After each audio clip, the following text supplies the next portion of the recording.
नमस्कार साथियों, मैं मनीष कुमार शर्मा स्वागत करता हूं आपका एक बार फिर यादविन स्मार्ट क्लासेस पर, जिस पर आप मेरे साथ में साइंस की क्लासेस ले रहे हैं जो आपके ग्रुप डी के एग्जाम्स के लिए बहुत इंपॉर्टेंट क्लासेस हैं। आपको मैंने बता दिया था कि ये क्लास आपके लिए दोबारा से स्टार्ट की गई थी, जिसमें मैं आपको साइंस के एक्सपेक्टेड क्वेश्चंस करा रहा हूं, जिसकी एक क्लास मैं कल दे चुका हूं। एक्सपेक्टेड क्वेश्चंस का मतलब है कि आपको इस प्रकार के ही क्वेश्चंस पूछे जा रहे हैं, आपको इन टॉपिक पर ध्यान देना है, आपको यहां से तैयारी करनी है, यहां से प्रिपरेशन करनी है, जिससे कि आप अपने आप को समझ पाएं कि हम इस टाइप के क्वेश्चंस को कर पाएंगे कि नहीं कर पाएंगे। इसी के लिए ये क्लास आपको यहां पे स्टार्ट की गई है। बाकी का आपको पता है कि क्लास में आपको मैं फिजिक्स, केमिस्ट्री और बायो के सभी क्वेश्चंस कराने वाला हूं, और इनमें उन क्वेश्चंस को भी रखा गया है जो क्वेश्चंस आपके इन पिछले एग्जाम्स में आ चुके हैं, चाहे वो प्रीवियस ईयर में आए हो, चाहे वो इस साल आए हो, चाहे अब वो आने वाले हो। तो सभी क्वेश्चंस को मैंने यहाँ पे रखा है। तो आप अगर चाहते हैं कि अच्छी तैयारी कर सकें तो आप मेरे साथ में जुड़ सकते हैं। यादविन स्मार्ट क्लासेस के चैनल पे आपको ये क्लासेस दी जा रही हैं, यानी साइंस की क्लासेस आपको ये प्रोवाइड की जा रही हैं। बाकी अगर मैं आपको बता दूं कि अगर आपको बहुत अच्छे से तैयारी करनी है आगे आने वाले एग्जाम्स के लिए, तो आपको कुछ नहीं करना, आपको बाईएससी ऐप डाउनलोड करना है। तो जैसे ही आप बाईएससी ऐप डाउनलोड करोगे, तो डाउनलोड करने के बाद में आपको रजिस्टर लॉगिन का ऑप्शन आएगा। आप लॉगिन कर सकते हैं, पहले रजिस्टर फिर लॉगिन कर सकते हैं। लॉगिन करने के बाद में आपको सारे कोर्सेज जो यहां पर मिल जाएंगे। चाहे आप यूपी एसआई की तैयारी कर रहे हो, चाहे आप यूपी कांस्टेबल की तैयारी कर रहे हो, चाहे आप होमगार्ड की तैयारी कर रहे हो, तो आप किसी की भी तैयारी कर रहे हो, तो आपको सारे बैचेस इस जगह पर मिल जाएंगे, इस एप्लीकेशन पे मिल जाएंगे। और ये कोर्सेस आपको बहुत सस्ते दाम में मिल रहे हैं। तो भाई, इससे अच्छा मौका आपको नहीं मिलने वाला है। अगर आपने कोई भी कोर्स खरीदना है तो आप बाईएससी ऐप डाउनलोड कर आप एक बार ट्राई कर सकते हैं। तो वहां पे डेमो क्लासेस भी देख सकते हैं। आपको लगता है कि सर कैसा पढ़ा रहे हैं, तो उसके लिए डेमो क्लासेस भी वहां पे पड़ी हुई हैं, आप उन क्लासेस को भी देख सकते हैं। और जो साथी मेरे साथ में जुड़ चुके हैं, सुरजीत कुमार, निशांत, यूपी पुलिस, सभी भाई एक बार चैनल को और इस वीडियो को शेयर जरूर कर दें, क्योंकि इसके बाद में आपको मौका नहीं मिलता है। आप पढ़ाई कर रहे होते हैं, कमेंट में आंसर दे रहे होते हैं, तो ऐसे टाइम पे हमारे पास ऐसा मौका नहीं होता कि हम उसको शेयर कर पाए। तो पहले से ही शेयर करके रख देना है, जिससे कि आपके साथी ही आपके साथ में जुड़ेंगे और वो आपको यहाँ पे कोऑपरेट करेंगे, और साथ में वो पढ़ेंगे भी और आपसे बताएंगे भी। चलिए, बाकी बात बता देते हैं कि आपका आता है क्वेश्चन नंबर 1, और क्वेश्चन नंबर 1 आपका साइंस की क्लासेस का एक्सपेक्टेड क्वेश्चंस में रखा गया है। और किस प्रकार के क्वेश्चन पूछे जा रहे हैं? प्रतिरोधकता पर सवाल आता ही है ग्रुप डी में। प्रतिरोधकता की बात करें, प्रतिरोध की बात करें, पदार्थ की बात करें, तार के टाइप की बात करें, लंबाई बढ़ा दे या फिर यहां पे क्षेत्रफल बढ़ा दे, टेम्परेचर बढ़ा दे या कम कर दे, तो ऐसे क्वेश्चंस आपको देखने को मिल रहे हैं ग्रुप डी में। तो यहां पर पहला क्वेश्चन आपके यहां पे आया हुआ है कि प्रतिरोधकता किसके साथ बढ़ती है। हमारे पास में ये 4 आंसर दिए हैं। तापमान में वृद्धि की वजह से बढ़ती है, या अनुप्रस्थ परिच्छेद के क्षेत्रफल में वृद्धि की वजह से बढ़ती है, तापमान में कमी कर दी जाए या लंबाई में कमी कर दी जाए। तो आपको पता होना चाहिए। सबसे पहले आप आंसर दीजिए, तब तक मैं आपको बता दूं कि मान लीजिए कि ये कोई वायर है, ठीक है। ये मैंने क्या बताया, ये वायर है। इस पदार्थ के पास में कुछ लंबाई होगी, बिल्कुल होगी। इस पदार्थ की कुछ ना कुछ रजिस्टिविटी होगी, और इस वायर का कोई ना कोई क्षेत्रफल होगा। और इस प्रकार से हम कह सकते हैं कि R बराबर जो होता है वो रो L अपॉन A होता है। यहां पर जो प्रतिरोध है वो लंबाई पर डिपेंड करता है, यहां पर प्रतिरोध है वो क्षेत्रफल पर डिपेंड करता है। लेकिन हमसे प्रतिरोधकता के बारे में पूछा गया है, यानी यहां पर रो के बारे में पूछा गया है। और रो के बारे में आपसे बात की जाए तो हर पदार्थ की रजिस्टिविटी अलग अलग होती है। ये पदार्थ की प्रकृति पर निर्भर करता है, ये पदार्थ की लंबाई पर डिपेंड नहीं करता, ये पदार्थ के क्षेत्रफल पर डिपेंड नहीं करता। तो पदार्थ की लंबाई और क्षेत्रफल पर बेटा रेजिस्टेंस डिपेंड करता है, प्रतिरोध डिपेंड करता है। जैसे जैसे हम लंबाई बढ़ाएंगे वैसे जैसे प्रतिरोध भी बढ़ेगा, जैसे जैसे हम क्षेत्रफल बढ़ाएंगे तो वैसे वैसे प्रतिरोध भी घटेगा। तो ऐसे हमारे पास में रेजिस्टेंस की बात करता है, लेकिन क्वेश्चन आपको प्रतिरोधकता की बात कर रहा है, तो ये बात करता है पदार्थ पर निर्भर करता है। तो रो जो है वो किस पर डिपेंड करता है बेटा? पदार्थ पर डिपेंड करता है। मान लो वो एल्यूमिनियम का बना हो, मान लो वो कॉपर का बना हो।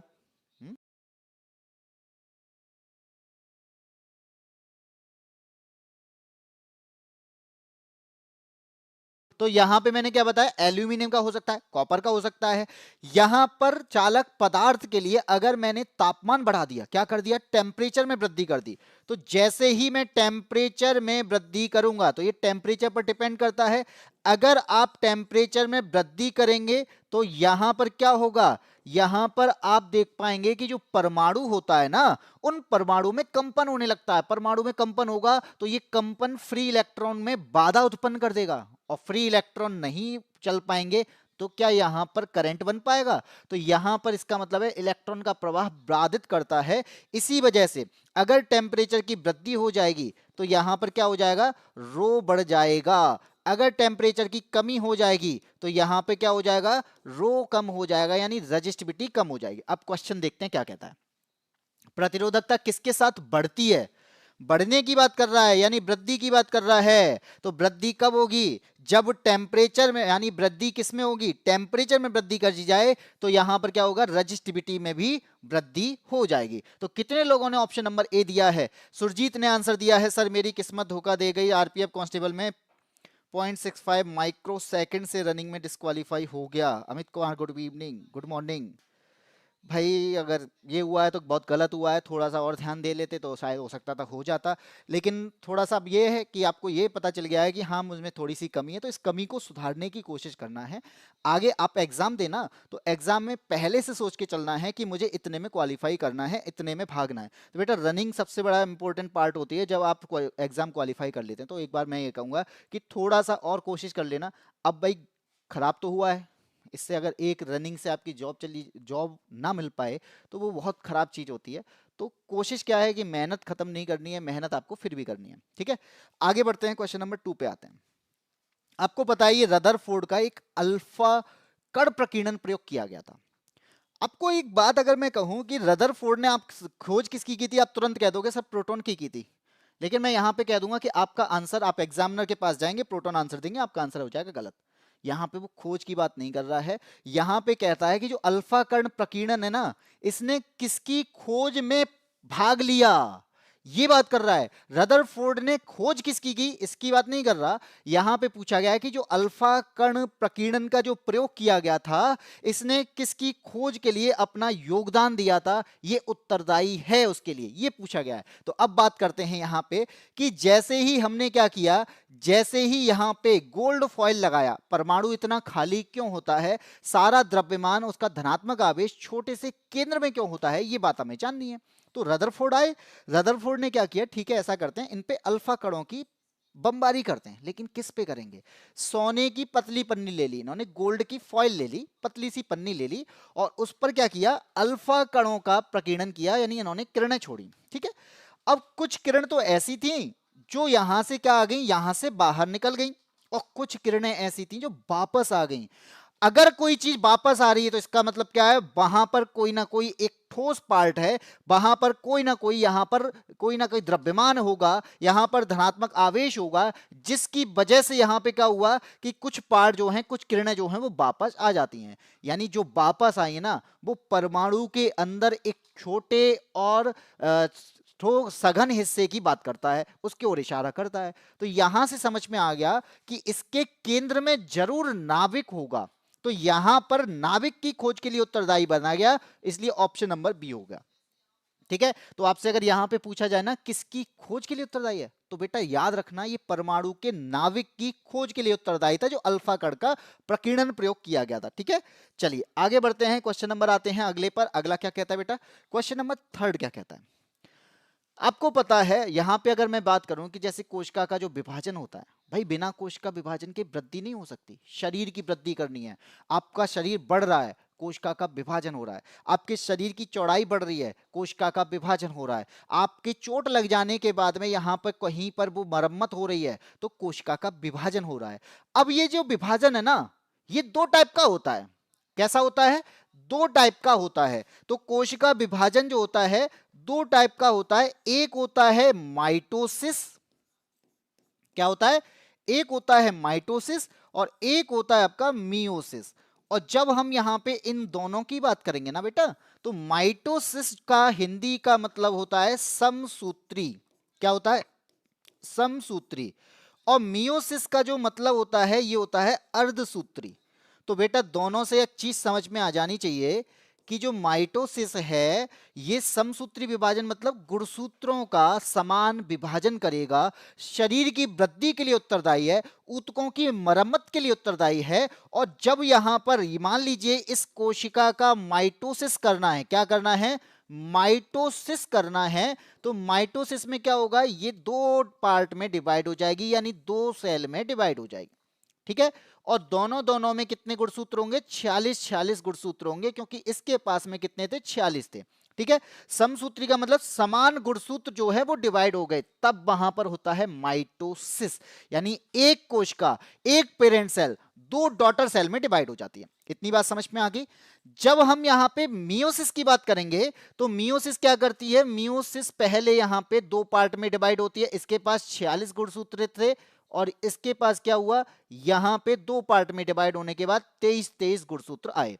और इसी के प्रकार से ये पेरेंट सेल भी क्या हो जाएगी, दो दो पार्ट में डिवाइड हो जाएंगी। तो इस प्रकार से क्या होगा, सभी में 23 गुणसूत्र होंगे और यहां पर 4 डॉटर सेल बनेंगी। ये कितनी बनी थी बेटा, माइटोसिस में 2 डॉटर सेल बनी थी, और ये मियोसिस का पार्ट है, और मियोसिस में कितनी डॉटर सेल बनी बेटा, 4 डॉटर सेल बनती हैं। ये बात याद रखना, ये शरीर की वृद्धि के लिए उत्तरदायी है, ये ऊतकों की मरम्मत के लिए उत्तरदायी है, लेकिन ये प्रजनन के लिए उत्तरदायी है, ये लैंगिक प्रजनन के लिए उत्तरदायी है। यहां पे स्पर्म और एग की बात आती है जब अर्धसूत्री की बात आती है। ठीक है, जहां पर क्या बात आती है, समसूत्री में जब शरीर में वृद्धि करनी हो, जब ऊतकों की मरम्मत करनी हो, जब चोट में हो लग जाए तो वहां पर मरम्मत करनी हो, तब आपका समसूत्री होगा। और जब प्रजनन की बात आ जाएगी, तब जाइगोट बनने की बात आ जाएगी, वहां पे मियोसिस होगा। ये बात समझ में आ गई। अब आपका आंसर क्या होगा कि माइटोसिस दो डॉटर सेल में डिवाइड होता है, बिल्कुल सही बात है। और यहां पे मियोसिस यानी जिसे अर्धसूत्री कह रहे हैं वो दो डॉटर में नहीं होता, वो 4 में होता है। ठीक है, ए गलत हो जाएगा, बी में 4 कह रहा है तो बेटा ये भी गलत हो जाएगा। माइटोसिस 2, अर्धसूत्री विभाजन 4, यही आपका आंसर हो जाएगा ऑप्शन नंबर सी। ये बात समझ में आई। तो जितनी भी सेल होती हैं उनमें दो टाइप के यहाँ पे क्या होते हैं, विभाजन होते हैं, माइटोसिस और मियोसिस। माइटोसिस में यहाँ पे गुणसूत्र समान रहते हैं, दो डॉटर सेल में डिवाइड होता है, और मियोसिस लैंगिक प्रजनन के लिए आवश्यक है और ये 4 डॉटर सेल में डिवाइड होता है और 23 गुणसूत्र पाए जाते हैं, इसलिए इसे अर्धसूत्री भी कहा जाता है। बताओ कितने लोगों ने इसका आंसर सी दिया था। यहाँ पे जो आंसर आया ना, सुरजीत ने, नमस्ते त्रिषा, अमित कुमार का एटॉमिक न्यूक्लियस क्वेश्चन नंबर तीसरे का बी, अच्छा थर्ड का बी, बिल्कुल सही बताया अमित कुमार। चलिए आगे बढ़ते हैं, क्वेश्चन नंबर आता है आपका 4।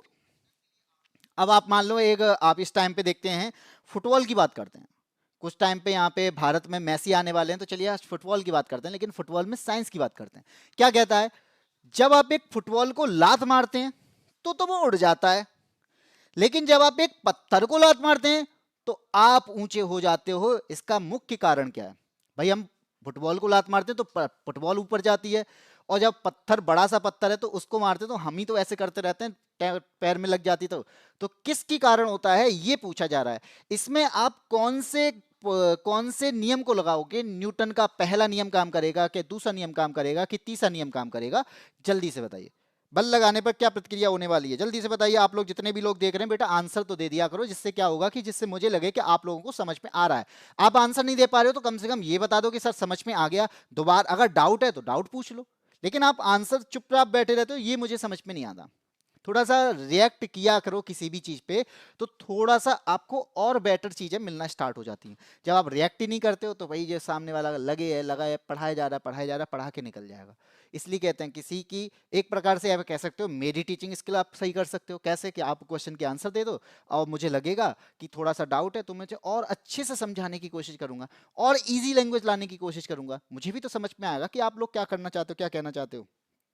अभी भी आंसर नहीं है तो बेटा याद रखना, हमें यहां पे क्या करना है, जब हम किसी फुटबॉल में लात मारते हैं, जब हम किसी फुटबॉल में लात मारते हैं तो आप फोर्स का फॉर्मूला लगाएंगे। क्या लगाएंगे, हमने फोर्स ही तो दिया, और फोर्स दिया तो उसके पास कोई ना कोई क्या होगा, मास होगा, और उसके पास में क्या होगा, एक्सेलरेशन होगा।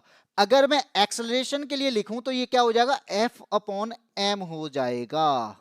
क्या हो जाएगा, एफ अपॉन एम हो जाएगा। यानी जिसके पास में मास ज्यादा होगा उसका एक्सेलरेशन कम होगा। या फिर मैं आपको इसको अलग से लिखूं तो इसका मतलब क्या होगा, इसका मतलब हो गया बेटा एक्सेलरेशन जो होता है ना वो इनवर्सली प्रोपोर्शनल होता है मास के। अब मास जिसका ज्यादा है उसका एक्सेलरेशन कम मिलेगा, और मास जिसका कम है उसको एक्सेलरेशन ज्यादा मिलेगा। और ये फॉर्मूला कहां से आता है? ये फॉर्मूला तो सर न्यूटन के दूसरे नियम में आता है। किस में आता है? न्यूटन के दूसरे नियम में आता है। इसलिए इसका भी आंसर क्या होना चाहिए? कहीं ना कहीं न्यूटन के दूसरे नियम से लिंक करना चाहिए। अब आप बता दो कि न्यूटन, जैसे मान लीजिए दो अलग अलग द्रव्यमान की वस्तु हैं, आप कहते ना मैंने ना जितना बल मैंने लगाया फुटबॉल पर उतना ही लगा दिया पत्थर पर, तो कौन सी चीज ज्यादा त्वरण प्राप्त करेगी? जिसके पास में द्रव्यमान कम होगा वो ज्यादा त्वरण प्राप्त करेगी, और जिसके पास में द्रव्यमान ज्यादा होगा वो कम त्वरण प्राप्त करेगी। अब फुटबॉल का द्रव्यमान ज्यादा है या कम? पत्थर की तुलना में कम है, तो त्वरण किसको ज्यादा मिलेगा? फुटबॉल को। और त्वरण किसको कम मिलेगा? पत्थर को। कौन सा बल काम करेगा यहाँ पे? F बराबर m ए काम करेगा। कौन सा नियम है? न्यूटन का दूसरा नियम, क्योंकि न्यूटन का दूसरा नियम ही बताता है ये फॉर्मूला। न्यूटन का पहला नियम बल की परिभाषा देता है, न्यूटन का दूसरा नियम बल का यहाँ पे क्या देता है? फॉर्मूला देता है। और ये हमने फॉर्मूले से ही तो किया है, इसलिए ऑप्शन नंबर ए हो जाएगा। कहता है कि न्यूटन के दूसरे गति के नियम के अनुसार समान बल लगाने पर कम द्रव्यमान वाली वस्तु अधिक तेजी से त्वरित करती है। तो यहाँ पे किसका आंसर आया है? त्रिशा का आंसर है बी, और किसी का आंसर कोई भी आंसर नहीं। बेटा थोड़ा सा ध्यान दे लो। अब मान या भी ये भी हो सकता है कि चीजें समझ में ही नहीं आई होंगी, मतलब मेरे से नहीं, क्वेश्चन ही समझ में नहीं आया होगा। तो क्वेश्चन समझाने के लिए ही तो मैंने यहाँ पे इन चीजों को समझाया है। हम लोग फॉर्मूला याद कर लेते हैं, लेकिन ये कहता क्या है आप इस चीज पर देखिए कि अगर मैं एक्सेलरेशन को यहाँ पे एक्सेलरेशन का फॉर्मूला निकालूं तो मास कहाँ आएगा? नीचे आएगा। और मास अगर नीचे है तो ये क्या कहता है? ये डिवाइड का मतलब होता है कि मास ज्यादा एक्सेलरेशन कम, मास कम एक्सेलरेशन ज्यादा। ठीक है, चलिए आगे बढ़ते हैं। क्वेश्चन नंबर आता है 5। अमित कुमार ने भी आंसर दे दिया बेटा, ऑप्शन नंबर ए बिल्कुल सही बताया है। अब बात करते हैं क्वेश्चन नंबर 5 की। बेटा केमिस्ट्री में यही सेम क्वेश्चन मैंने कराया है कई बार, और सेम क्वेश्चन आपका एग्जाम में आया है। बेटा याद रखना, मैं ये नहीं कहता कि मैंने कराया वही आया है, लेकिन मैं ये जरूर कहता हूं कि ये क्वेश्चन जरूर आया है। ठीक है, और ये चीज मैंने कराई है, कई बार प्रैक्टिस सेट कराए, लेकिन आपने ध्यान ही नहीं दिया होगा। अगर आप पढ़ रहे होगे तभी तो ध्यान दोगे, लेकिन वही ये क्लास लेके निकल जाना बेटर आपको लगता है। मुझे लगता है कि आप जब तक इन्वॉल्व नहीं होगे आपको चीजें समझ में नहीं आएंगी। चलिए क्वेश्चन नंबर 5 क्या कहता है? बेरियम क्लोराइड की बात करता है। बेरियम क्लोराइड और सोडियम सल्फेट के बीच कौन सी अपक्रिया होती है? सबसे पहले सर हमें बेरियम क्लोराइड नहीं पता, हमें बेरियम क्लोराइड का फॉर्मूला नहीं पता है, हमें सोडियम सल्फेट का भी फॉर्मूला नहीं पता है, तो हम इससे निकालेंगे कैसे किसी भी चीज को? तो मैं है बता देता हूं। बेरियम क्लोराइड की अगर बात करेंगे तो बेरियम क्लोराइड होता है BaCl2, याद कर लेना, बेरियम क्लोराइड BaCl2 होता है। इसकी अपक्रिया किससे कराई जा रही है?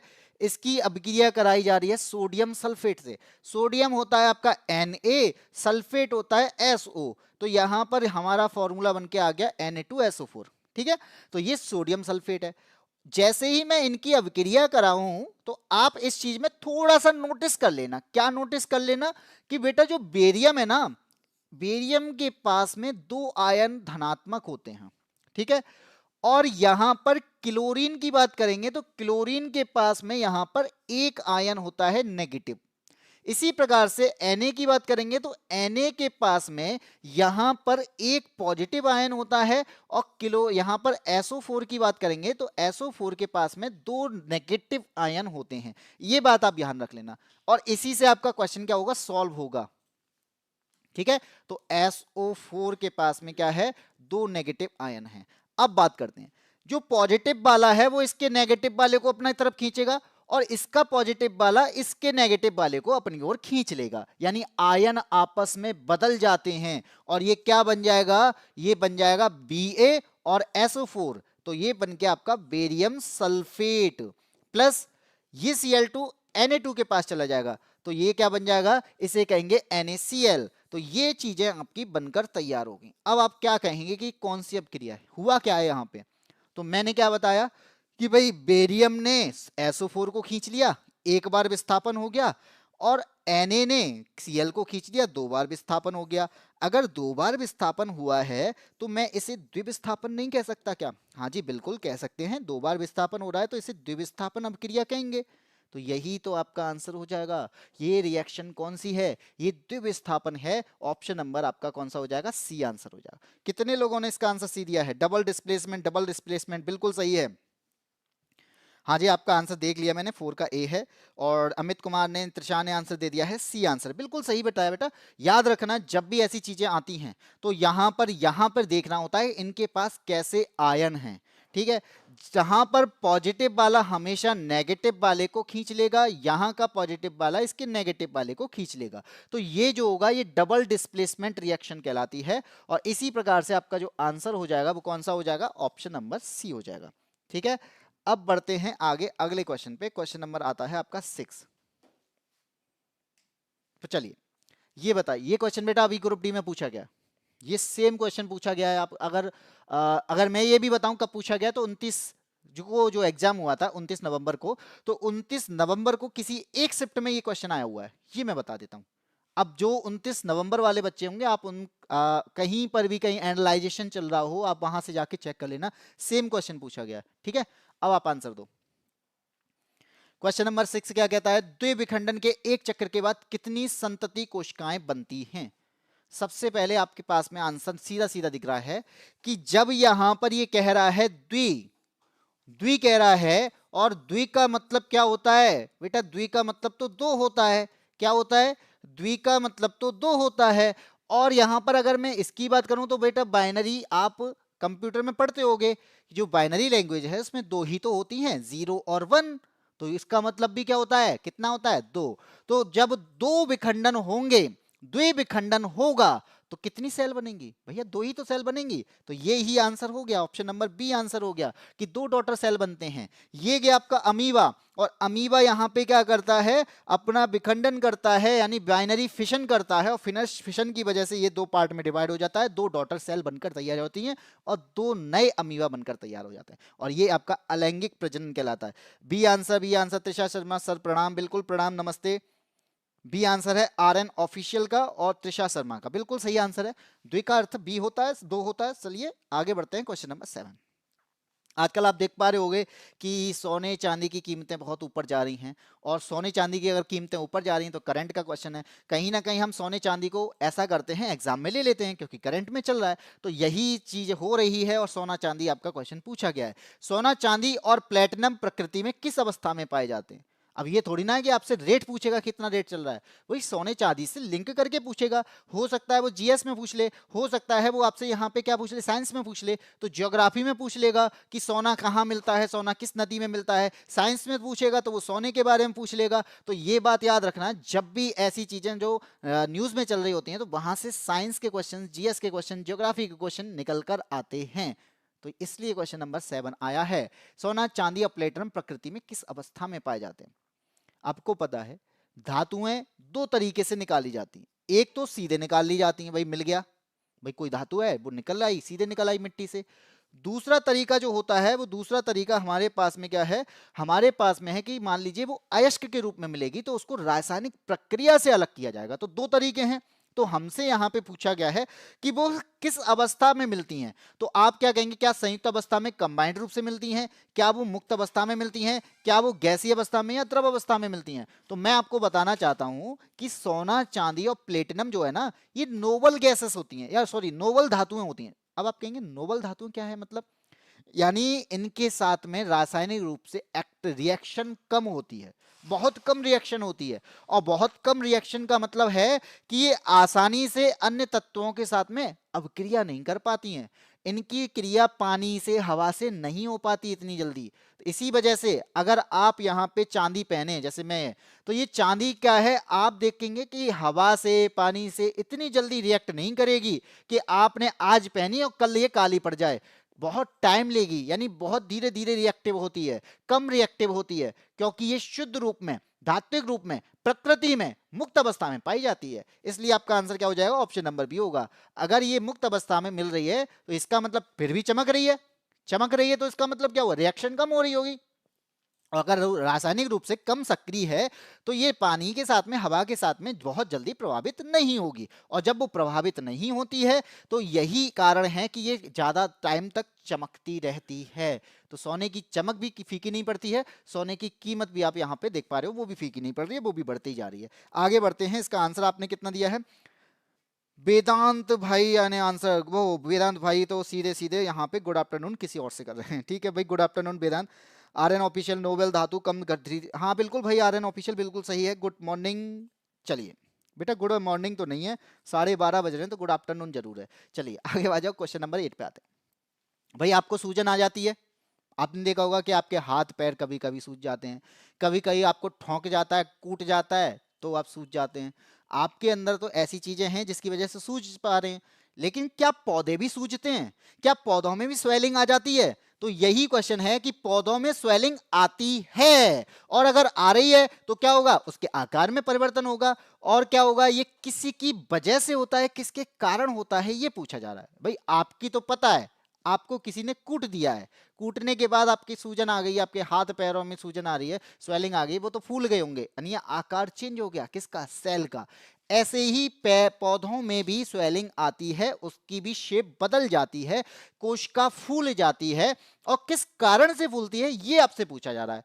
यानी पौधों के पास में, कोशिकाओं के पास में अपनी दीवार होती है। अपनी दीवार मतलब, अपनी दीवार का मतलब मान लो ये क्या है, कोई कोशिका है।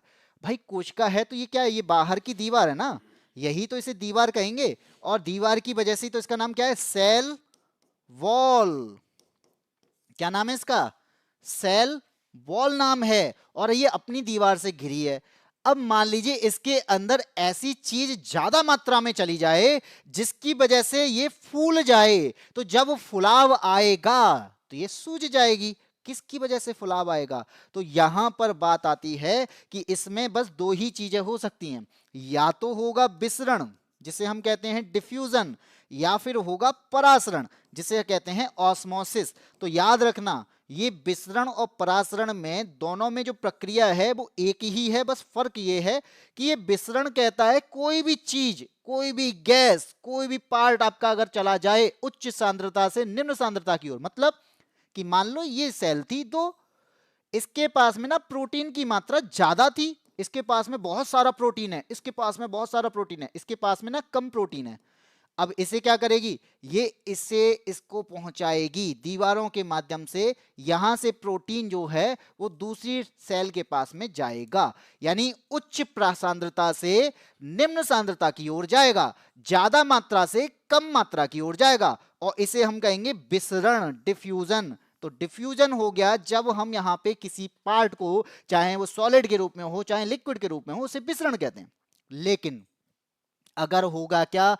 पानी यहां पे ट्रांसफर होना स्टार्ट हो जाए, मतलब कि एक सेल है इसके पास में लिक्विड क्या है? ज्यादा मात्रा में है, और एक सेल है इसके पास लिक्विड कम मात्रा में है। तो जब पानी का यहां पे फुलाव पहुंचेगा, पानी यहां से एक जगह से दूसरी जगह जाएगा, तो कोशिका, इसकी कोशिका में क्या आ जाएगी? फुलाव हो जाएगा, इसके अंदर स्वेलिंग आ जाएगी, इसका आकार परिवर्तन हो जाएगा। किसके कारण हुआ? पानी के कारण हुआ है, और इसे हम कहते हैं ऑस्मोसिस। तो याद रखना, जब यहां पर पानी का गमन होता है, पानी उच्च सांद्रता से निम्न सांद्रता की ओर आता है, एक ऐसी सेल जिसके पास पानी की मात्रा ज्यादा है वो दूसरी सेल के पास में जिसके पास कम है वहां पहुंचता है, तो जो जिसके पास कम है उसका परिवर्तन होना स्टार्ट हो जाता है, उसमें स्वेलिंग आना स्टार्ट हो जाती है। तो यही आपका आंसर हो जाएगा, ऑप्शन नंबर बी आंसर हो जाएगा।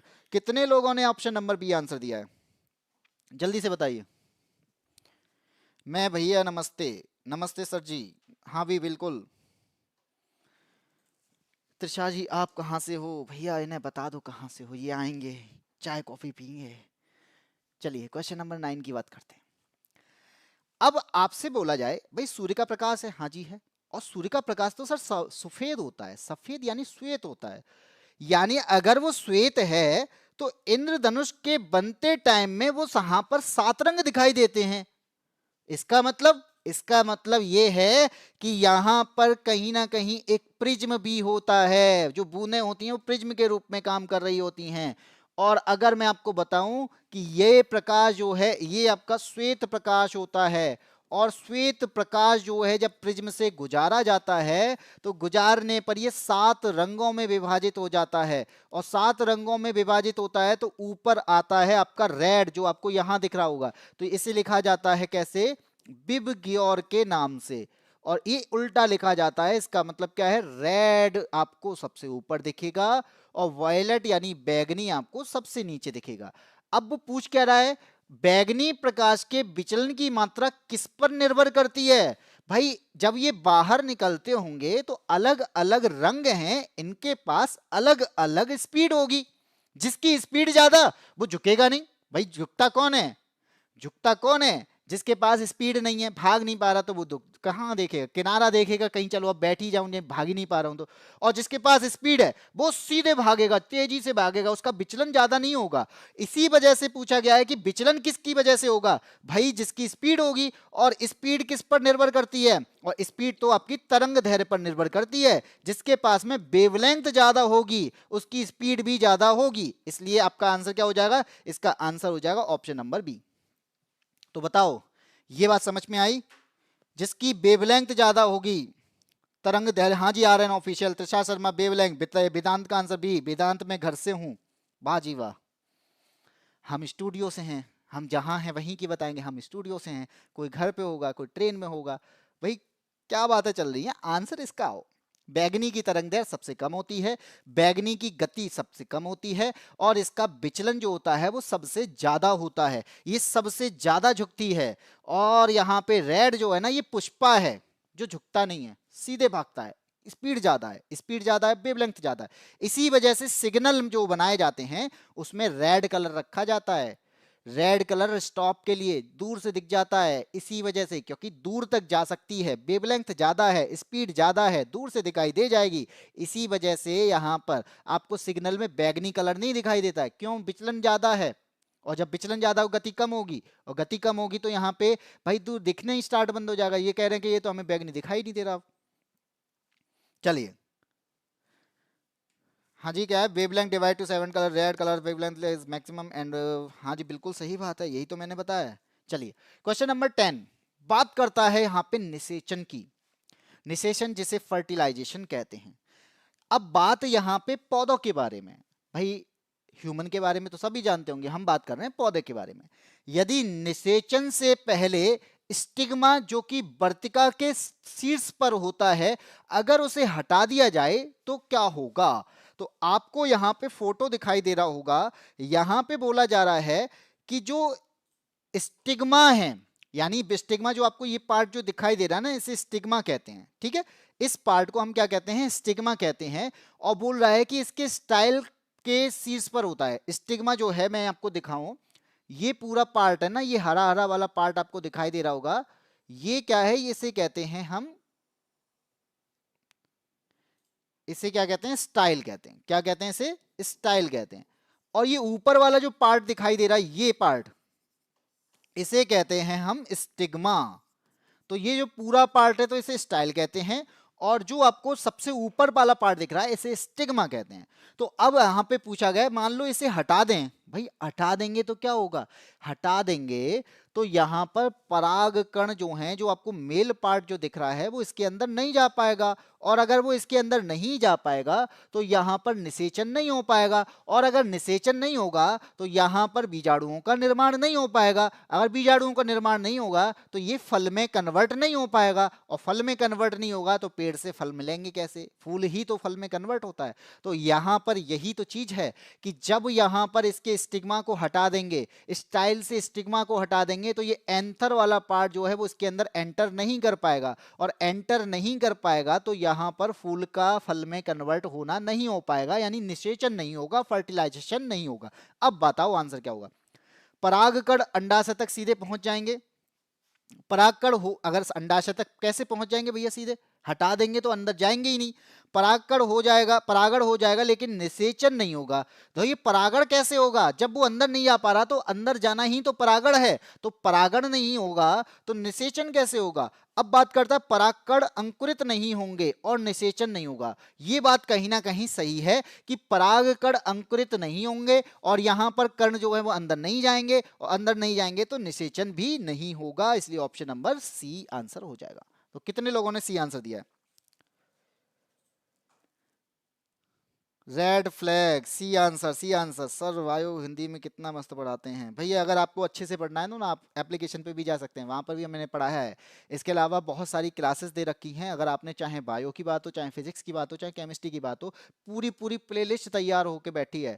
वहाँ पर मैंने पूरा पूरा आपको पढ़ा दिया है। फिजिक्स चैप्टर वाइज भी कंप्लीट कराया है प्रैक्टिस सेट के दौरान। अगर आप बायो पढ़ना चाहते हो तो बायो भी मैंने प्रैक्टिस सेट में चैप्टर वाइज पढ़ाया है। इसके अलावा मैंने कंबाइंड भी पढ़ाया है। इसके अलावा मैंने यहाँ पे ग्रुप डी की प्रैक्टिस सेट कराए हैं, कम से कम 40 से 45 सेट कराए हैं। अगर इतना भी कर लेते तो कहीं ना कहीं ग्रुप डी का एग्जाम जो है ना आपको टफ नहीं लगता। कई लोग ये कहते हैं सर हमें आ ही नहीं रहा, क्यों नहीं आ रहा? क्योंकि पढ़े ही नहीं है। पढ़े ही क्यों नहीं है? क्योंकि उन्हें प्लेलिस्ट नहीं मिली। प्लेलिस्ट आपको पूरी बनकर तैयार है भैया। क्वेश्चन नंबर 11 की बात करते हैं। ये क्या कह रहा है? कमजोर क्षार है, बेस जो है ना इसका वीक है। वैसे भी ये पढ़ने वाले बच्चे उनका बेस वैसे ही वीक होता है, लेकिन ये वो वाला बेस नहीं है, ये क्षार वाला बेस है। कमजोर क्षार और प्रबल अम्ल से बने विलयन का पीएच मान क्या होगा? ये क्या कह रहा है भैया? इसमें क्या है? प्रबल अम्ल है यानी स्ट्रॉन्ग एसिड है। कौन है भैया? एसिड स्ट्रॉन्ग है। और यहां पे बेस कैसा है? वो तो वीक है। कैसा है भैया? वो वीक है। बनाएगा क्या? आप खुद सोचो। स्ट्रॉन्ग कौन है? एसिड है। पीएच वैल्यू क्या होती है इसकी? 7 से कम होती है। और बेस कैसा है इसका? वीक है। तो वीक बेस है तो इसका मतलब क्या होगा? यहां पे पीएच वैल्यू जो है वो 7 से ज्यादा होगी। लेकिन दोनों में सबसे ज्यादा स्ट्रॉन्ग कौन है? दोनों में स्ट्रॉन्ग है एसिड। अगर स्ट्रॉन्ग एसिड है तो ये जो बनाएगा वो भी एसिड ही बनेगा। क्या बनेगा? एसिड बनेगा। और एसिड बनेगा तो पीएच वैल्यू क्या आएगी? 7 से कम हो जाएगी। इस प्रकार से आंसर क्या हो जाएगा? ऑप्शन नंबर बी हो जाएगा। बताइए। हाँ जी बिल्कुल। कभी साइंस कभी मूल विधि। हाँ जी, कभी साइंस कभी मूल विधि कभी जीएस। बस पढ़ने वाला होना चाहिए, मैं सब पढ़ा दूंगा। चाहे जीएस की बात आ जाए तो जीएस लेके आ जाऊंगा, ज्योग्राफी की बात आ जाए तो ज्योग्राफी लेके आ जाऊंगा, मूल विधि की बात आ जाए तो मूल विधि लेके आ जाऊंगा, साइंस की बात आए तो साइंस लेके आ जाऊंगा। लेकिन भाई पढ़ने वाला होना चाहिए। सब चीज़ समझा सकता हूँ, सब बहुत अच्छी तरीके से पढ़ा सकता हूँ, बस आपको पढ़ना है। बस पढ़ने वाले नहीं मिलते हमें। चलो आगे बढ़ते हैं। क्वेश्चन नंबर आते हैं 12 पे। यदि 15 ओम और 5 ओम के दो प्रतिरोधों को श्रेणी क्रम में जोड़ा जाए, उनके सिरों के बीच विभवांतर 12 वोल्ट हो, तो परिपथ में प्रवाहित धारा कितनी होगी? भाई क्वेश्चन पूछा जा रहा है ऐसा। अगर ऐसा क्वेश्चन पूछा जा रहा है ना तो हमें यहाँ पे क्या करना है? सबसे पहले जानना है परिपथ किस में जुड़ा हुआ है। अगर परिपथ श्रेणी क्रम में जुड़ा हुआ है तो यहाँ पर हम रजिस्टेंस को किस प्रकार से जोड़ते हैं? श्रेणी क्रम में परिपथ को जोड़ने का मतलब है कि R बराबर होता है, उसको डायरेक्ट जोड़ दो, R1 प्लस R2। और अगर ये समांतर क्रम में होता तो समांतर में जोड़ने का तरीका हमें पता है क्या होता है? 1/R equal to 1/R1 plus 1/R2। ठीक है, लेकिन यहाँ पे हमसे सीधा सीधा बोला गया है प्रतिरोधों को ना श्रेणी क्रम में जोड़ा गया। तो R की वैल्यू क्या हो जाएगी? एक प्रतिरोध है 15 का और एक प्रतिरोध है 5 का, तो 15 और 5 सीधा सीधा जुड़कर कितना बन जाएंगे बेटा? R बराबर हो जाएगा 20 ओम। तो हमारे पास में R की वैल्यू तो आ चुकी है। ठीक है, अब क्या कह रहा है? उनके बीच ना विभवांतर जो है ना 12 वोल्ट का है। तो यहां पर B की वैल्यू कितनी दे रखी है? 12 वोल्ट दे रखी है। ठीक है, हमें वहां पर B पता चल चुका है, R हमने निकाल लिया है। निकालना क्या है बेटा? प्रवाहित धारा निकालनी है। हमने ओम का नियम पढ़ा है। सर ओम का नियम क्या होता है बेटा? ओम का नियम होता है B बराबर आई आर। यहां से निकालना क्या है? करंट को निकालना है, आई निकालना है। B की वैल्यू कितनी है बेटा? 12 है। I की वैल्यू पता करनी है, R की वैल्यू 20 है। और इस प्रकार से I बराबर जो बन जाएगा वो 12/20 होगा। और जब हम 20 का डिवाइड करेंगे 12 से तो ये कितना आएगा बेटा? 0.6 आएगा। और आपका I का मात्रक यानी करंट का मात्रक होता है एम्पियर। और इस प्रकार से आपका आंसर हो जाएगा ऑप्शन नंबर बी। कितने लोगों ने बी आंसर दिया है? RN ऑफिशियल ने, RN ऑफिशियल के अलावा त्रिषा शर्मा ने, और कुछ भी क्या है मतलब? और कुछ भी क्या होता है भाई, आंसर तो दो, आंसर देने में क्या दिक्कत हो रही है तुम लोगों को, क्यों आंसर देने में क्या दिक्कत हो रही है भाई? मैं तो यहाँ पे आपको इसलिए पढ़ा रहा हूँ कि जिससे कि आपकी चीजें और अच्छे से हो जाएं।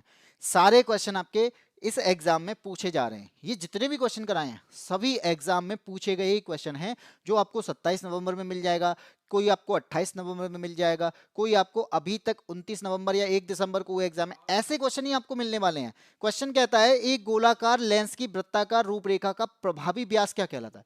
भाई सबसे पहले तो हमें लेंस की बात करनी है। लेंस के ये भौतिक गुण की बात कर रहा है, कितना प्रकाश इकट्ठा होगा, कितनी इमेज जो है वो चमकेगी, लेकिन हमें सर यही नहीं पता ये बात क्या कर रहा है। बोल रहा है एक गोलाकार जो है वो लेंस है, मैंने यहाँ पे स्फेरिकल लेंस कौन सा लिया है, वो मैंने ले लिया कौन सा, उत्तल लेंस ले लिया। वृत्ताकार रूपरेखा का प्रभावी व्यास क्या कहलाता है? ये वृत्ताकार रूपरेखा है, हाँ जी है, ये वृत्ताकार अगर रूपरेखा है तो इसका जो व्यास होगा, अब यहां पर इसको पूरा करें और इसको पूरा करें तो ये जो व्यास निकल के आएगा ये यहां पे पूछा जा रहा है, इसे क्या कहेंगे? तो बेटा याद रखना, जब भी आपको ऐसे क्वेश्चन आएंगे जहां पर आपसे क्या पूछा जा रहा है, व्यास के बारे में पूछा जा रहा है, वृत्ताकार व्यास के बारे में पूछा जा रहा है, लेंस के वृत्ताकार व्यास के बारे में पूछा जा रहा है, तो प्रभावी व्यास क्या है? जिस तल पर प्रकाश पड़े, जिस तल पर प्रकाश पड़े और जिस तल पर प्रकाश पड़ता है इसे द्वारक कहा जाता है। इसे क्या कहा जाता है? इसे द्वारक कहा जाता है, इसे अपर्चर कहा जाता है। इसलिए आपका आंसर क्या हो जाएगा? ऑप्शन नंबर सी हो जाएगा। ये याद रखना, इसको याद कर लेना, सी आंसर है। वक्रता आर्य जो राज ऑफिशियल ने वक्रता बताया, बेटा वक्रता नहीं है, वक्रता तो आपको यहां पे मिल जाएगा ना। ये वक्रता क्या है? वक्रता मतलब इस गोले को पूरा करने वाला, ये आपका यहां पे आपका क्या बन जाएगा? केंद्र बनेगा, इसे कहते हैं वक्रता केंद्र। और इस गोले को जो पूरा कर रहा है उसे कहेंगे वक्रता त्रिज्या। लेकिन हमसे यहां पे व्यास के बारे में पूछ रहा है, लेकिन वृत्ताकार रूपरेखा के व्यास के बारे में, तो वो आपका हमेशा याद रखना, वो हमेशा छिद्र कहलाएगा, द्वारक कहलाएगा, अपर्चर कहलाएगा। यहां पर आपका आंसर बन जाएगा ऑप्शन नंबर सी। ठीक है, एमओपी जो बना है, ये एम है, ये प्रकाशिक केंद्र है, और ये पी है, तो एमओपी जो बना है यही हमारा अपर्चर कहलाता है, यही हमारा छिद्र कहलाता है, द्वारक कहलाता है। क्वेश्चन नंबर आता है 14। अगर बताओ क्वेश्चन नंबर 14 क्या कहता है? यहां पे दिया गया है आपको गति का समीकरण बताना है। अब भाई गति के समीकरण आपने पढ़े होंगे, आपको याद होंगे, आप इसका आंसर दे दोगे। हमसे पूछ रहा है ऐसा कोई गति का समीकरण है जिसमें अंतिम वेग नहीं आता? सर पहली बात तो हमें यही नहीं पता है कि अंतिम वेग भी होता है। भाई अगर आपने ध्यान दिया हो तो मैं आपको बता दूं कि बेटा एक होता है u, जिसे हम क्या कहते हैं? प्रारंभिक वेग कहते हैं। कौन सा वेग कहते हैं? प्रारंभिक वेग कहते हैं। और b जो होता है इसे आप अंतिम वेग कहते हैं। कौन सा वेग कहते हैं बेटा? अंतिम वेग कहते हैं। हमारे पास में गति के समीकरण होते हैं। कौन से समीकरण? गति के समीकरण।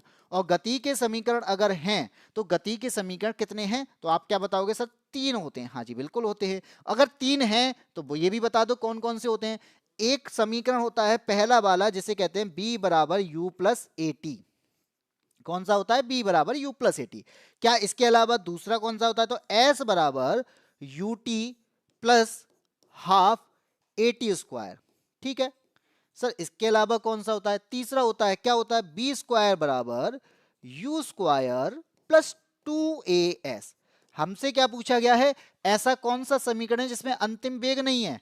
भैया पहले वाले में अंतिम वेग है, दूसरे वाले की बात करेंगे इसमें प्रारंभिक वेग है लेकिन अंतिम वेग नहीं है। आंसर हमें मिल चुका है। कौन सा होगा? दूसरा समीकरण, क्योंकि तीसरे वाले में अंतिम वेग है।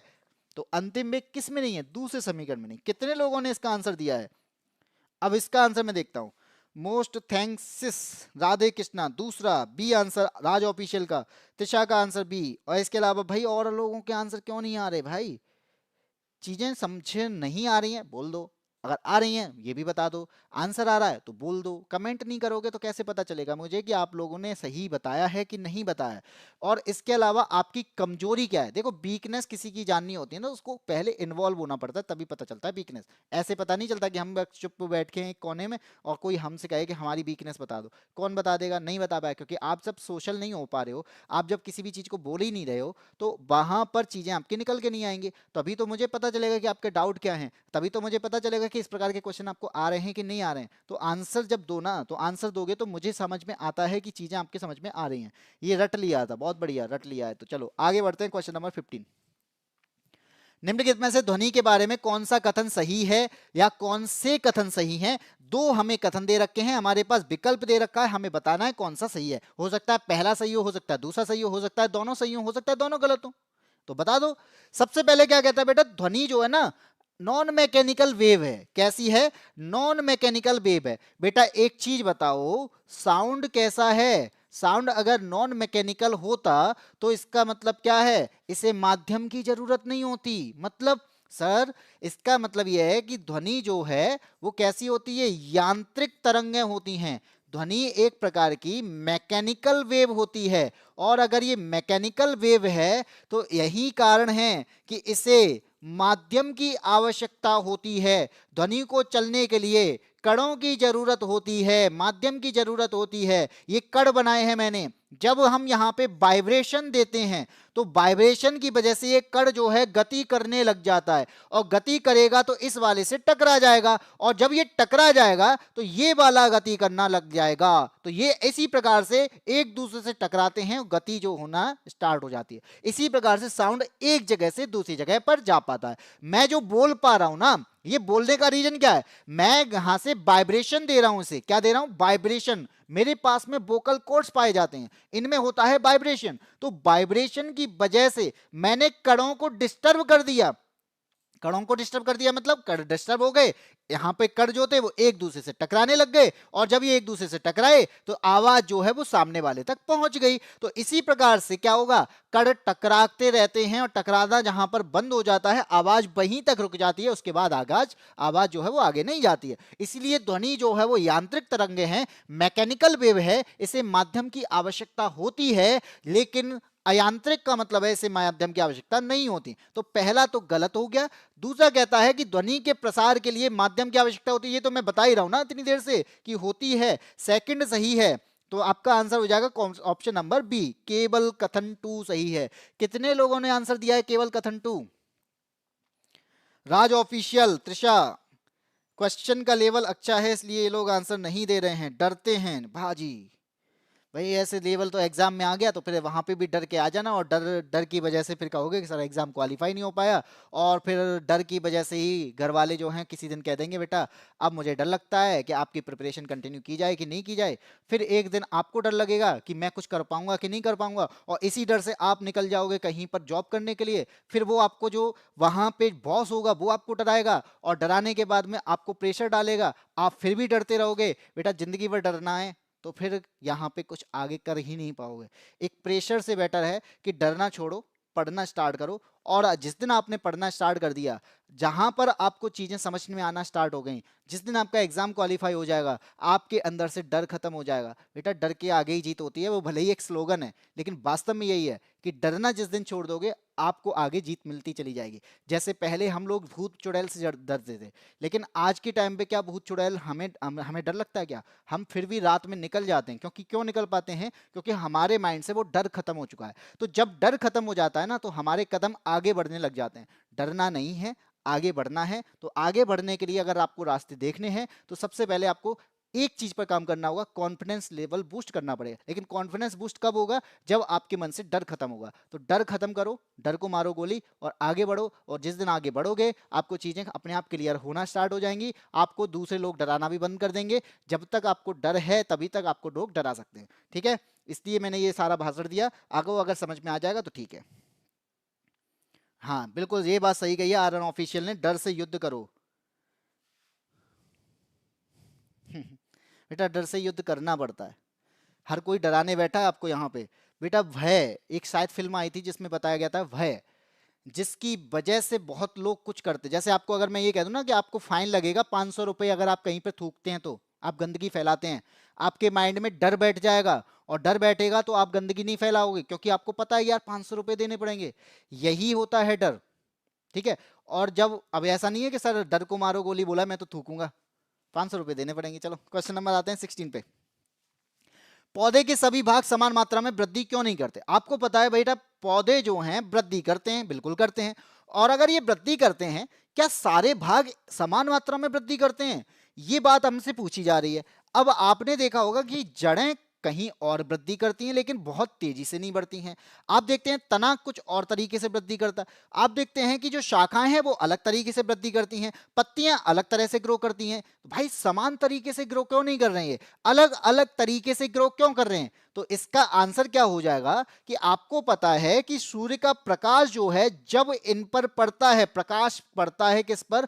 पौधे के भागों पर पड़ता है। क्या सभी जगह पे समान मात्रा में प्रकाश पड़ता है? ऊपर वाले को तो बहुत ज्यादा प्रकाश मिल जाता है, लेकिन बीच वाले पार्ट को थोड़ा सा मिलता है, नीचे वाले पार्ट को तो बिल्कुल ही नहीं मिल रहा है। इसका मतलब समान मात्रा में प्रकाश नहीं मिल रहा तो समान मात्रा में बढ़ेंगे भी नहीं, समान मात्रा में फोटोसिंथेसिस भी नहीं हो पाएगा। और जब फोटोसिंथेसिस जब समान मात्रा में नहीं हो रहा तो फिर हम कैसे सोच सकते हैं कि यहां पर वृद्धि भी समान होगी? हम भी तो नहीं बढ़ते समान मात्रा में। अब एक व्यक्ति है वो बहुत ज्यादा पढ़ लेता है, एक व्यक्ति है वो बहुत कम पढ़ता है, हमारी बुद्धि भी तो समान मात्रा में काम नहीं कर रही। हम पेड़ों को कैसे कह सकते हैं कि ये भी समान मात्रा में काम कर सकता है? इसलिए इसका आंसर क्या होगा? ऑप्शन नंबर ए होगा। ऑप्शन नंबर ए कहता है समान मात्रा में प्रकाश नहीं पहुंचता है। ठीक है, तो कितने लोगों ने इसका आंसर दिया? सी आंसर कहां से होगा त्रिषा शर्मा?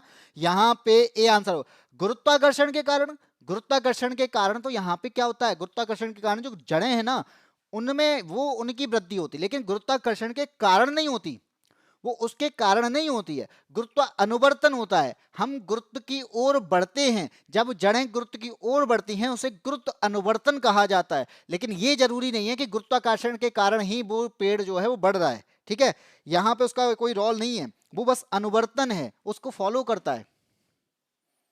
ठीक है, ए आंसर हो जाएगा। चलिए आगे बढ़ते हैं, क्वेश्चन नंबर आता है 17। अब ये क्या कहता है? हम सो गए थे, बाजी वाह यार।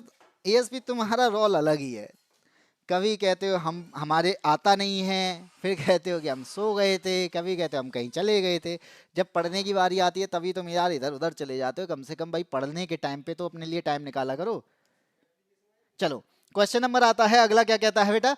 जब एथेन को ब्रोमीन के साथ पराबैंगनी प्रकाश या ऊष्मा में मिलाया जाता है तो क्या बनता है? सर एथेन क्या होता है बेटा? एथेन का फॉर्मूला तो C2H6 होता है। क्या होता है? C2H6 होता है, इसे कहते हैं एथेन। ठीक है सर, ये हाइड्रोकार्बन है। हाँ जी बिल्कुल है। फिर आप कहोगे सर ब्रोमीन क्या होता है? भैया ब्रोमीन होता है Br2, इसे कहते हैं ब्रोमीन। दोनों की क्या करा दी? अभिक्रिया करा दी। किस पर कराई? ऊष्मा के साथ में कराई, यूवी लाइट के साथ में कराई, यानी सूर्य का प्रकाश है, सूर्य के प्रकाश की जो हीट मिली है इससे इसकी अभिक्रिया कराई है। और जैसे ही मैंने इसकी अभिक्रिया कराई तो भाई दोनों को अगर अभिक्रिया करा रहे हो तो दोनों के बीच में यहां पे एक दूसरे को क्या होगा? आकर्षण होगा, और इसकी वजह से क्या बनेगा? ये बनेगा C2H5, और एक हमने यहां से निकाल दिया तो Br यहां पर हम ऐड कर देंगे तो C2H5Br। और ऐसे ही हमारे पास में बचा क्या भैया? हमारे पास में इसमें से तो एक H बचा, हाँ जी बचा, और इसके पास से एक Br बचा, तो ये बन जाएगा आपका HBr। अब दो चीज बनी है, दो चीज में क्या है? एक बना है इथाइल ब्रोमाइड, हाँ जी बिल्कुल, इसे कहेंगे हम इथाइल ब्रोमाइड। हाँ जी, एक पार्ट बता दिया आपने। फिर दूसरा क्या है भैया? H क्या होता है? हाइड्रोजन होता है। जब यहां पे ब्रोमाइड बनाए तो इसको भी हम ब्रोमाइड कह लें, हाँ जी बिल्कुल कह लो। तो हाइड्रोजन ब्रोमाइड बनता है जब भी एथेन की क्रिया ब्रोमाइन से कराई जाती है हीट के साथ, तो यहां पर ये एथाइल ब्रोमाइड और हाइड्रोजन ब्रोमाइड बनते हैं। आंसर आपका कहां पर दिया है? ऑप्शन नंबर ए में दिया है, इसलिए आपका ऑप्शन नंबर ए आंसर हो जाएगा। कितने लोगों ने ऑप्शन नंबर ए दिया है? भाई पता ही नहीं था एएसपी को, कोई बात नहीं है, राज ऑफिशियल ने आंसर दे दिया है, त्रिषा शर्मा ने आंसर दे दिया है, एएसपी को पता नहीं है। भाई कम से कम एएसपी ने ये हिम्मत तो करी कि सर मुझे पता ही नहीं था। बाकी लोग तो पता नहीं क्या कर रहे हैं, बैठे ही हैं। भाई बैठ के कुछ नहीं होने वाला, चीजों को समझो, आंसर दो। जब तक इन्वॉल्व नहीं होगे तब तक आपको चीजों में मजा भी नहीं आएगा। आप कहते ना कि जब हम मेला देखने जाते हैं ना तो मेला देखने में हम खुद इन्वॉल्व होते हैं, हमें अरे भाई झूला कहाँ लगा है, चलो झूला देखने चले जाते हैं, चलो झूले में झूली लेते हैं। जब तक चीजों को करोगे नहीं तब तक चीजों में मजा भी नहीं आता, इसलिए कहता हूं आंसर देने की कोशिश किया करो। आगे बढ़ते हैं, क्वेश्चन नंबर 18। निम्नलिखित में से कौन सा यौन रोग विषाणु से होता है?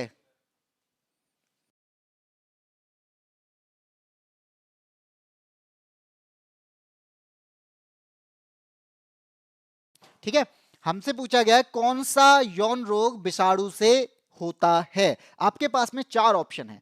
अगर मैं आपसे यहां पे कहूं कि हमारे पास में ऑप्शन नंबर डी से लेके चलते हैं, क्या लेके चलते हैं भैया? डी से ये लेके चलते हैं, ये है ट्यूबरक्लोसिस, क्षय रोग, जिसे हम टीबी के नाम से जानते हैं। और आपको पता है कि सरकार सबसे ज्यादा इस पर फोकस बहुत कर रही है और यहां पर टीबी को भगाने का टारगेट रखा गया था। जल्दी से बताइए कि टीबी से मुक्त होने का भारत का टारगेट क्या है? इसके अलावा मैं आपको बताता हूं कि बेटा ये जीवाणु से होने वाला रोग है, ये वायरस से नहीं होता बेटा, ये बैक्टीरिया से होता है। और बैक्टीरिया का नाम क्या है? तो आप कहेंगे सर इसका नाम है माइकोबैक्टीरियम ट्यूबरक्लोसिस। क्या नाम है?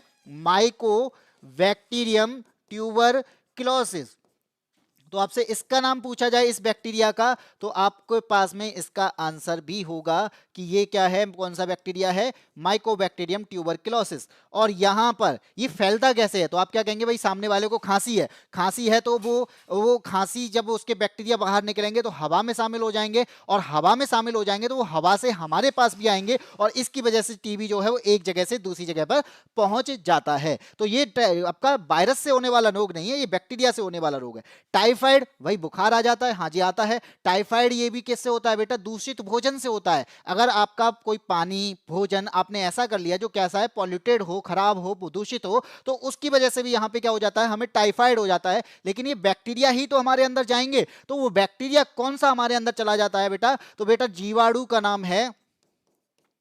तो यहां पे आप क्या कहेंगे कि हमारे पास में जो टाइफाइड है ये होता है साल्मोनेला टाइफी से। कौन सा है? साल्मोनेला टाइफी से। तो ये बैक्टीरिया से होने वाला रोग है। अब जब हम यहां पे बात करते हैं किसकी? बात करते हैं गोनोरिया की। हाँ, गोनोरिया एक सेक्सुअल ट्रांसमिटेड डिसीज है। ये बात सही है कि ये यौन रोग है, लेकिन ये भी बैक्टीरिया से होता है। तो ये भी किससे होता है? ये भी आपका जीवाणु से होता है, ये भी आपका बैक्टीरिया से होता है। तो इसका आंसर जो बनेगा वो अब बचा कौन सा हमारे पास? HIV बना। तो हमारे पास में कौन सा यौन रोग है जो विषाणु से होता है? वो है आपका HIV।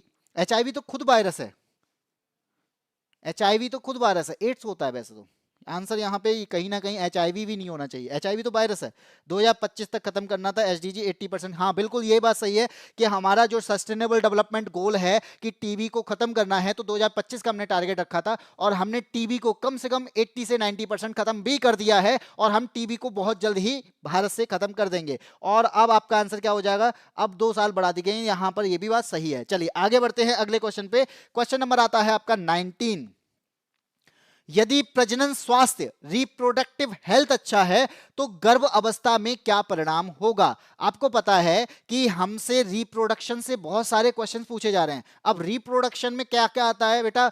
रिप्रोडक्शन में आपको बात की जाए तो ऐसे भी जनन है जो लैंगिक जनन होता है, और एक अलैंगिक जनन होता है। तो दोनों से ही क्वेश्चन पूछे जा रहे हैं, और दोनों के क्वेश्चन किस प्रकार से पूछे गए हैं? तो बेटा ये भी क्वेश्चन आपका पूछा ही गया है आपका नवंबर 28 में। तो इस प्रकार से आपके पास में बहुत सारे क्वेश्चन ऐसे हो गए जो वास्तव में आपसे एग्जाम में पूछे जा रहे हैं। बहुत सारे टॉपिक ऐसे हो गए जो वास्तव में आपसे एग्जाम में ही पूछे गए हैं। तो बेटा याद रखना, जो टॉपिक मैं करा रहा हूं, यहाँ पे रिएक्शन की बात हो, चाहे यहाँ पे आपकी रिप्रोडक्शन के रिलेटेड हो, चाहे वो आपका रजिस्टिविटी से रिलेटेड हो, ऐसे क्वेश्चन आपको एग्जाम में मिल रहे हैं। यहाँ पे न्यूटन भी पूछा जा रहा है, तो उस जगह पर आपका यहाँ पे सॉल्वे प्रक्रिया भी पूछी जा रही है। आपसे यहाँ पे रदरफोर्ड के बारे में पूछा जा रहा है, तो हमें यहाँ पे जीवाणु और वायरस के बारे में पूछा जा रहा है। तो जो टॉपिक मैं आपको यहाँ पे करा रहा हूँ, इन टॉपिक पर ध्यान आपको देना है, फोकस आपको करना है, आपको आंसर वहां से पढ़ने हैं, समझना है, और एक बार रिवाइज और कर लेना है। बाकी का मैं रोजाना आपको क्लासेस दे ही रहा हूं। चलिए बात करते हैं, प्रजनन स्वास्थ्य अगर अच्छा है तो बेटा क्या होगा? वही सीधी बात है, अगर स्वास्थ्य अच्छा है आपका तो बालक भी कैसा होगा? बालक भी हेल्दी होगा, हेल्दी बालक होगा। ऑप्शन नंबर ए हो जाएगा इसका आंसर। भाई कमजोर क्यों हो जाएगा? कितने लोग हैं इसका आंसर दे रहे हैं? A answer Raj official, Trisha Sharma ASP. इसका तो आंसर बता था भैया, ये चीजों का तो आंसर मैं दे सकता हूं। क्यों एएसपी? वैसे साइंस समझ में नहीं आती है, लेकिन सर आपने यहाँ पे रिप्रोडक्शन की बात करी तो तुरंत मुझे समझ में आ गया। वाह जी वाह, तुरंत इसका आंसर आया। वैसे आंसर आते हैं, नहीं पता सर, मुझे नहीं पता। क्वेश्चन नंबर 20 की बात करते हैं। साधारण नमक और सोडियम हाइड्रोक्साइड किस विधि द्वारा तैयार किए जाते हैं? देखिए मैंने क्या बताया था, रिएक्शन से क्वेश्चन पूछे जा रहे हैं, और मैंने आपको यहाँ पे कई सारी रिएक्शंस करा दी हैं, बहुत सारी रिएक्शंस आपसे पूछी जा रही हैं। और बेटा सबसे इंपॉर्टेंट रिएक्शन अगर कोई है इसमें तो यही एक रिएक्शन है जो सबसे ज्यादा इंपॉर्टेंट है, और ये रट लेना, चाहे इससे आपसे नॉर्मल पूछ ले, चाहे उस रिएक्शन का नाम देके पूछ ले, चाहे ये पूछ सकता है कि इससे बनता क्या है, चाहे ये पूछ सकता है कि इस पे किसकी अपक्रिया कराई जाए, ये सारी चीजें ध्यान रखना, इनसे क्वेश्चन बनता है। तो सॉल्वे प्रक्रिया की बात आ रही है, क्लोरएल्कली की बात आ रही है, इलेक्ट्रोलाइट अपचयन की बात आ रही है, ऊष्मीय अपघटन की बात आ रही है, तो कौन सा आंसर होगा? क्वेश्चन नंबर 20 का आंसर दिया है त्रिशा शर्मा ने बी, एएसपी ने आंसर नहीं दिया। चलो कोई बात नहीं, आगे बढ़ते हैं। बेटा मैं बताता हूं कि जब साधारण नमक, हमारे पास में क्या है, नमक है, और नमक का फॉर्मूला क्या होता है, सोडियम क्लोराइड NaCl, और इस पर किसकी, इससे सोडियम हाइड्रोक्साइड बनाना है, हमें सोडियम हाइड्रोक्साइड बनाना है। हाइड्रोक्साइड अगर बनाना है तो हाइड्रोजन की जरूरत है। सर इसमें तो हाइड्रोजन ही नहीं है, क्या करूं भाई, पानी ले आओ ना, पानी से इसमें हाइड्रोजन की कमी को पूरा कर दो। बनाना क्या है, सोडियम हाइड्रोक्साइड बनाना है। लो मैंने पानी ऐड कर दिया, और जैसे ही मैंने इसमें पानी ऐड किया तो यहां पे क्या बनेगा, Na, और इससे बन जाएगा OH, तो ये बन गया सोडियम हाइड्रोक्साइड। यही तो बनाना था, ये बना दिया मैंने NaOH। इसके अलावा अब क्या बचा भाई, मेरे पास क्लोरीन भी थी, तो क्लोरीन थी तो यहां पे क्या कर दिया मैंने, Cl2 गैस भी बना ली, बिल्कुल सही किया। और इसके अलावा और क्या बन सकता है भैया, मैंने यहाँ पे 2 ही H तो लिए हैं, लेकिन यहाँ तो 4 हैं, तो ऐसा करते हैं यहां से हाइड्रोजन भी ले लेते हैं। तो हमारे पास में क्या बना, हमारे पास में सोडियम हाइड्रोक्साइड बनता है, क्लोरीन गैस बनती है, हाइड्रोजन गैस बनती है। किससे बनी है, सोडियम क्लोराइड से बनती है। और इस प्रोसेस को क्या कहा जाता है बेटा, जब सोडियम हाइड्रोक्साइड का उत्पादन सोडियम क्लोराइड से हो रहा होता है तो ऐसी प्रक्रिया को क्लोर एल्कली कहा जाता है। क्या कहा जाता है बेटा, क्लोर एल्कली प्रक्रिया कहा जाता है। क्लोर का मतलब यहां पे सीधा सीधा होगा क्लोरीन से, और एल्कली का मतलब हो गया क्या, ये एल्कली का मतलब है क्षार, बेस। सोडियम हाइड्रोक्साइड है क्या, क्षार ही तो है। क्लोर एल्कली का मतलब क्लोरीन से क्षार बना दिया है। तो हमने यहां पे क्या किया, क्लोरीन कौन सा लिया, सोडियम क्लोराइड की लिया, और इसके साथ हाइड्रोजन की अपक्रिया करा दी, यानी हाइड्रोजन का मतलब पानी की अपक्रिया करा दी, और जैसी कराई तो क्या बना, सोडियम हाइड्रोक्साइड एक अल्काइल बन गया, एल्कलीन बन गया, यानी क्षार बन गया, एक बेस बन के तैयार हो गया। यही था आपका आंसर। भाई सॉल्वे प्रक्रिया क्या होती है, भाई सॉल्वे प्रक्रिया सोडियम कार्बोनेट का उत्पादन करती है। अगर क्लोर एल्कली सोडियम हाइड्रोक्साइड का उत्पादन करती है तो सॉल्वे प्रक्रिया भी यहां पे क्या करती है, ये करती है सोडियम कार्बोनेट का उत्पादन। तो ये भी आपको याद रखना है कि जब आपसे पूछा जाए सोडियम कार्बोनेट किससे बनेगा, कौन सी प्रक्रिया से सोडियम कार्बोनेट का उत्पादन होता है, तो उसका उत्पादन होता है सॉल्वे प्रक्रिया से, और आपका सोडियम हाइड्रोक्साइड क्लोर एल्कली प्रक्रिया से होता है। हाँ जी बिल्कुल, बी आंसर होगा, बी आंसर, उसमें ऑप्शन नहीं, बी आंसर होगा। ठीक है, हाँ जी चलिए आगे बढ़ते हैं। क्वेश्चन नंबर आता है 21।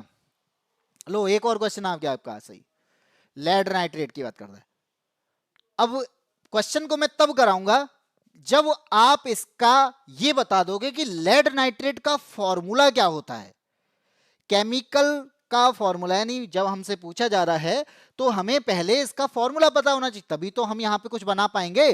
तो लेड नाइट्रेट का फॉर्मूला क्या होता है, फिर इसको करेंगे गर्म, और गर्म करने के बाद इससे बनाएंगे लेड ऑक्साइड, और लेड ऑक्साइड के साथ हम ऑक्सीजन गैस भी बना देंगे, और इसमें कोई ना कोई एक ऐसी चीज भी बनेगी जो तीव्र गंध देगी, भूरे रंग की होगी, और यहां पे क्या बना देगी, रहस्यमयी गैस है जो एक प्रकार की क्या बना देगी, तीव्र गंध देगी, भूरे रंग की बनेगी। बताइए जल्दी से बताइए, जितने लोग जुड़े हैं कम से कम ये तो बता सकते हैं कि लेड नाइट्रेट का फॉर्मूला क्या होता है। आंसर नहीं दे रहे, लेकिन ये तो बता दो ना कि लेड नाइट्रेट क्या होता है, लेड नाइट्रेट का फॉर्मूला क्या होता है। जोड़ो, 1 मिनट देता हूं सबको, कितने लोग आंसर देंगे, देखो देखते हैं। भाई मैं तो चलो यहाँ पे जुड़ा हुआ था, सबको आंसर देने की कोशिश कर रहा था। अब आपसे आंसर की बात कोशिश तो करूंगा कि आप लोग भी इसका आंसर दें। एएसपी ने तो डायरेक्ट आंसर दे दिया, नहीं सही है सर, CSE। भैया पता नहीं कौन सा आंसर है, मैंने आपसे पूछा है लेड नाइट्रेट, जो लिखा है ये लेड नाइट्रेट, ये क्या होता है, इसका फॉर्मूला बताओ।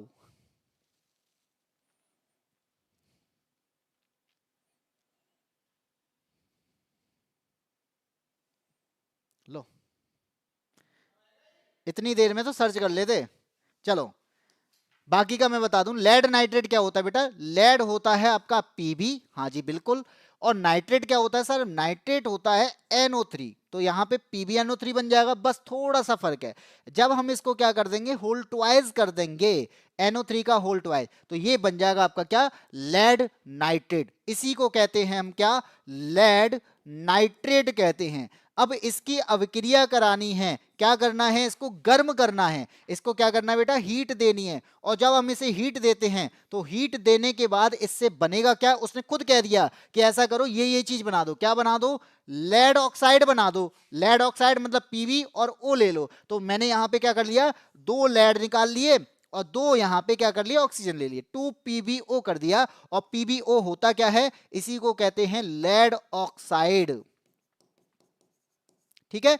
और क्या कहता है भैया, वे कहता है ऑक्सीजन गैस भी बाहर आई है। ठीक है, ऑक्सीजन गैस बाहर आई है तो मतलब O2 बना होगा। हाँ जी, मैंने ये भी समझ लिया कि ऑक्सीजन गैस बाहर आई है।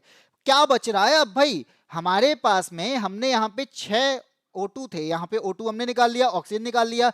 अब बचा क्या हमारे पास, NO2 बचा होगा। और इस प्रकार से हमारे पास में क्या बना, नाइट्रोजन ऑक्साइड बनी। यहां पे क्या बना, नाइट्रोजन ऑक्साइड। लेकिन ऑक्सीजन तो सर इसके पास 2 हैं। हाँ जी हैं, तो एक कौन सा होना चाहिए, क्या इसे नाइट्रोजन ऑक्साइड कहेंगे, नहीं, फिर इसे नाइट्रोजन डाइऑक्साइड कहेंगे। क्या कहेंगे, क्योंकि ऑक्साइड कितने इसके पास, 2 हैं, इसलिए इसे नाइट्रोजन डाइऑक्साइड कहा जाएगा। और ये नाइट्रोजन डाइऑक्साइड ही भूरे रंग की गैस होती है, ये नाइट्रोजन डाइऑक्साइड ही अधिक तीव्र गंध वाली होती है। इस प्रकार से याद रखना, इसका आंसर क्या हो जाएगा, ऑप्शन नंबर बी हो जाएगा। कितने लोगों ने सी आंसर दिया था, यहां पे एएसपी ने आंसर दिया था सी, राज ऑफिशियल बी आंसर होगा, कोई बात नहीं है, बी आंसर होगा, सी आंसर नहीं होगा। तो यहां पर जो मैंने बताया कि लेड नाइट्रेट को जब गर्म किया जाता है तो लेड ऑक्साइड बनता है, यहां पे ऑक्सीजन गैस निकलती है और यहां पे एक और गैस निकलती है जो भूरे रंग की होती है, तीव्र गंध वाली होती है, जिसे नाइट्रोजन डाई ऑक्साइड कहते हैं।